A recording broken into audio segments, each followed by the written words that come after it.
is Tarik Talk. Your host, Tarik Mendes, takes you on a journey with guests from all around the world. Broadcasting around the world. Around the world. This is Tarik Talk.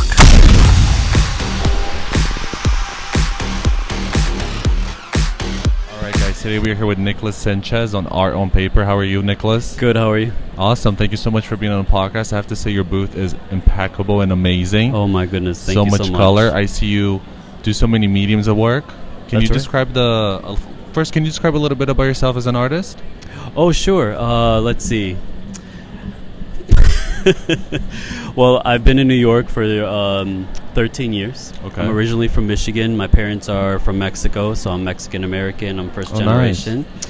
And my dad taught me how to draw when I was little, so I've been drawing all my life. Oh, wow. I moved to New York in 2011 to pursue a master's degree in fine art, where I received it from the New York Academy of Art in Tribeca. Congrats. And I've been a full-time artist ever since. Thank you. That's so cool. Yeah. And can you describe a little bit about the artwork you have in your booth?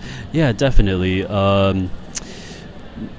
For me, my studio what's really important to me is having elasticity in my studio practice. So it's really important for me to explore different mediums and different approaches to different subject matter within things in my life.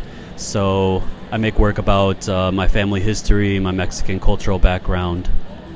And for me, navigating that identity that carries both of these cultures growing up was pretty difficult. It was something to navigate. That's difficult for someone young to understand, carrying multiple cultures. And so it's enough for me to explore in my work. There's a lot about it that I'm still learning, and I learn through my work. As far as subject matter in my work, you'll see a lot of a mix of Midwest Americana imagery. So you'll see rural structures and rural animals like cows and horses and goats and sheep. And you'll also see images of family. So you'll see my niece, my cousins, aunts, uncles, parents. Oh, wow. That's so cool. I didn't know they were family. Oh, yeah. That's all family. And then I also have been focusing on ballet folklorico, traditional Mexican ballet folklorico dancers. So I'm now exploring these brightly colorful dresses with all these bright ribbon, and it's a very stark contrast from the more toned down Midwest rural kind of landscapes. So it's really fun to kind of go back and forth. I love that. And I have to say, Mexico is one of my favorite countries that I've been to. Amazing. And I see a lot in your work. It looks like a quinceañera painting. Right. I love that. Do you think it has impacted a lot of your work, maybe subconsciously or consciously? Oh, definitely. It's very intentional. For me, it's important to explore the idea of being a Mexican American in my work. Mexican American, or even first gen American from any country, I think go through similar struggles in identifying where we land in such a mixing pot of a country.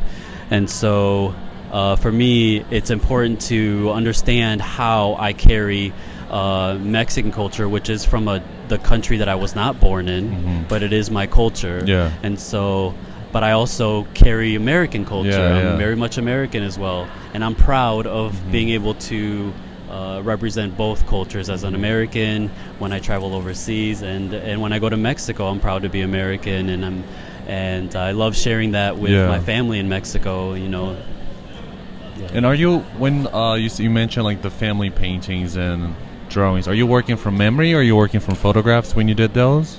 Yeah, definitely. I work with different types of references. So basically, everything that I make comes from a first-hand experience. Oh, okay. So everything you'll see, I had to see and experience in person at some point. So you'll see the watercolors feature my nephews in LA who are swimming in their neighbor's pool, and so I just thought it was beautiful. So I took photos of them and did some watercolor studies of them while they were splashing around in the pool. And then later in the studio, I'll reference the photos. But when I have the photos, I can also remember what it was like in person. So sometimes you can't trust photo references. Sometimes our cameras edit out certain nuanced lighting or nuanced color, or they also sometimes make everything very clear.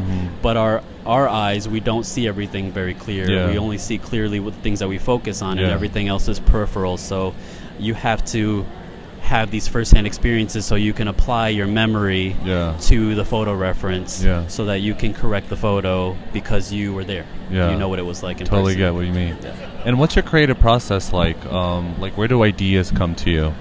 Well, because I work in multiple mediums, right now I'm adding watercolor to my studio practice. I'm just so curious about it. It's such a different experience working in watercolor than charcoal, oil paint, or ballpoint pen. So for me, my studio practice is about finding subject matter.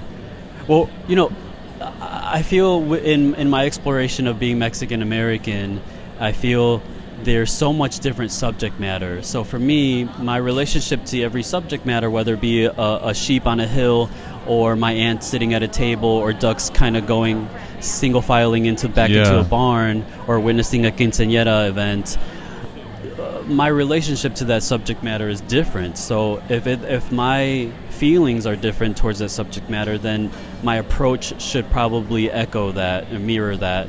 So for me, it's important to learn multiple languages. You know, if you're a traveler, for example, and you like to travel internationally, if you do that regularly enough, you'll want to learn different languages to be able to communicate with people from around the world. Absolutely. That's the same thing that I think about in the studio. If I want to express exactly how I feel about a painting of my niece or a drawing of a dancer wearing a folklorico dress, then I have to be able to speak the language that best represents that image in my mind, and it also reflects how I feel about it or my relationship to that. I wouldn't paint or draw a goat the same way I would draw or paint my niece, for example. So, you know, my relationship with each subject matter is different. So I want to make sure I learn different techniques, approaches to making work, so that I can, anytime I feel something or think of something, I'm able to express it exactly how it should. Perfect.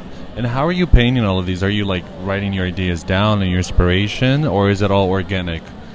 Well, I maintain a steady studio. I maintain a steady sketchbook practice. Oh, okay. So I have a lot of sketchbooks full of little sketches and ideas and kind of quick thoughts. Yeah. And later they can turn into here I have an 8 by 12 foot painting of a dancer. Amazing. It's so perfect. It looks like a photograph. It's amazing. Thank you. I see everybody walk by and they do a double take. They're like, wait a minute. I see. Is that brush strokes? Is that a real? Is that a real picture? And are you an artist when you show up to the studio? Are you able to get to work right away? Do you have like some kind of ritual? Like, do you have to get a coffee, un cafecito? Do you need to meditate? Like newspaper? What is it like for you? Oh, always coffee. Always coffee. Always coffee. No, I don't think so. I think if I ever have a kind of a process, or if anything becomes too routine, it's very important to break it up. It's very important to be aware enough when that happens so that I can break it up. Yeah. I don't ever want to be stuck in a certain mindset every single time. You know, although some of my work have similar finishes or end results, they all start from different places. Yeah. And are you always like looking for inspiration? Are you able to turn off your artistic brain for a little bit and be in the moment, or you manage to do both? Like you're always getting inspired by things around you? Yeah, I think making work is how I breathe. It is how I exist. It is how I learn about the world around me.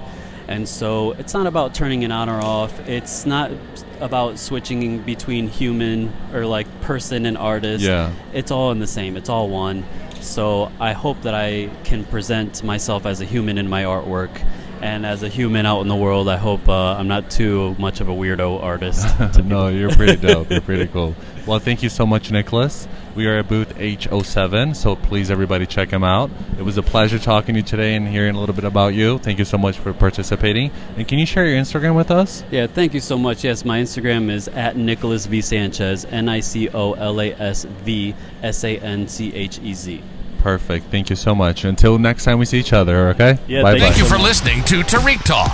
Follow Tarik Talk on all social media channels and check out the video interviews online.